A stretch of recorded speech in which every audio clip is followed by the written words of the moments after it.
राजस्थान की राजनीति में एक बार फिर पुराना विवाद ताजा हो गया।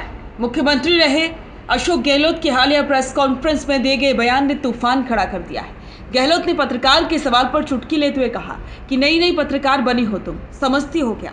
आना मेरे पास, अपन बैठेंगे, अलग से सारा मामला समझा दूंगा। गहलोत का ये बयान केवल सवाल टालने जैसा नहीं था, बल्कि इसने एक बार फिर से 2020 की उस सियासी उठापटक को हवा दे दी जब राजस्थान सरकार गिराने के आरोप लगे। गहलोत के पूर्व एसडी रहे लोकेश शर्मा ने तुरंत इस बयान पर तीखी प्रतिक्रिया दी। शर्मा ने कहा कि अगर सरकार गिराने के दावे में जरा भी सच्चाई होती, अगर सबूत होते तो गहलोत प्रेस कॉन्फ्रेंस में साफ साफ जवाब देते, लेकिन जवाब देने के बजाय वो इधर उधर की बातें करने लगे। शर्मा ने कहा, लगता है गहलोत जी को कानून की काफी समझ है, तभी कह रहे हैं कि केवल एफआईआर से कोई फर्क नहीं पड़ता। लेकिन अगर सचमुच फर्क नहीं पड़ता तो आपकी ही एसओजी ने इस पूरे मामले को एफआईआर लगाकर बंद क्यों किया? क्या सरकार गिराने की साजिश केवल एक राजनीतिक नाटक था? याद दिला दें कि इस विवाद के समय गहलोत सरकार ने राजद्रोह का केस भी दर्ज करवाया था। उस वक्त माहौल इतना गरमाया हुआ था कि कांग्रेस खेमे में भारी तनाव पैदा हो गया था, लेकिन आज तक इस केस पर कोई ठोस कार्रवाई नहीं हुई। लोकेश शर्मा ने कई गंभीर सवाल भी उठाए। फोन टैपिंग किसने करवाई? वो ऑडियो क्लिप्स और पेन ड्राइव गहलोत के पास कहां से आए? क्या यह फोन टैपिंग लीगली हुई या फिर गैर कानूनी ढंग से? गहलोत ने उन्हें पेन ड्राइव, लैपटॉप और फोन डिवाइस समेत सारे सबूत नष्ट करने के निर्देश क्यों दिए?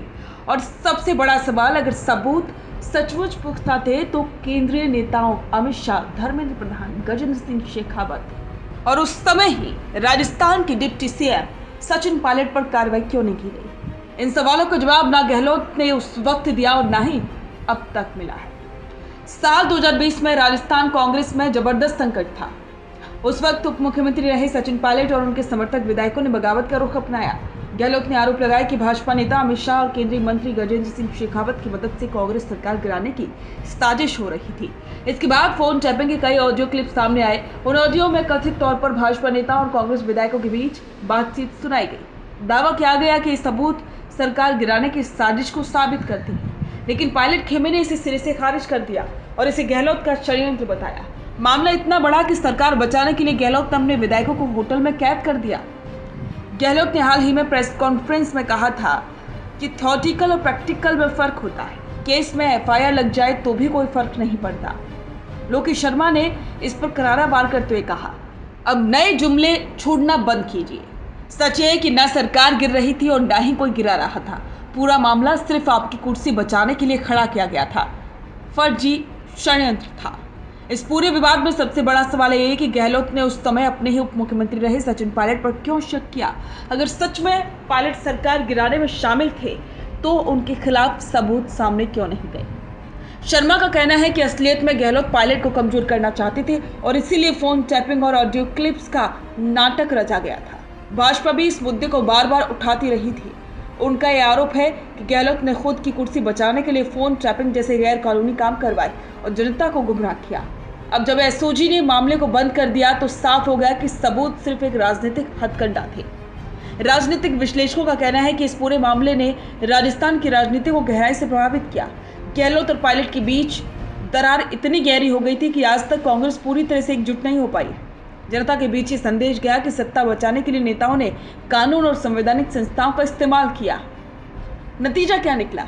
आज 4 साल बाद भी वही सवाल गूंज रहे। सरकार गिराने की साजिश हुई या नहीं? फोन टैपिंग कानूनी थी या अवैध? अगर भाजपा के बड़े नेता शामिल थे तो कार्रवाई क्यों नहीं हुई? और अगर मामला झूठा था तो कांग्रेस ने इतना बड़ा नाटक क्यों किया? लोकेश शर्मा ने गहलोत से सीधा सवाल पूछा है, इधर उधर की बात मत कीजिए, बताइए सरकार गिरा कौन रहा था?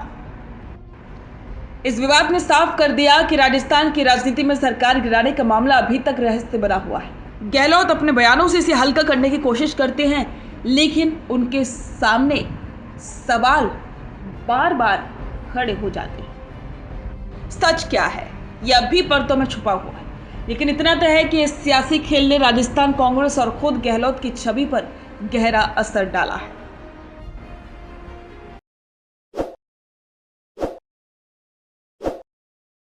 ताज़ा खबरों के लिए विजिट करें द फैक्ट इंडिया की वेबसाइट और डाउनलोड करें द फैक्ट इंडिया ऐप।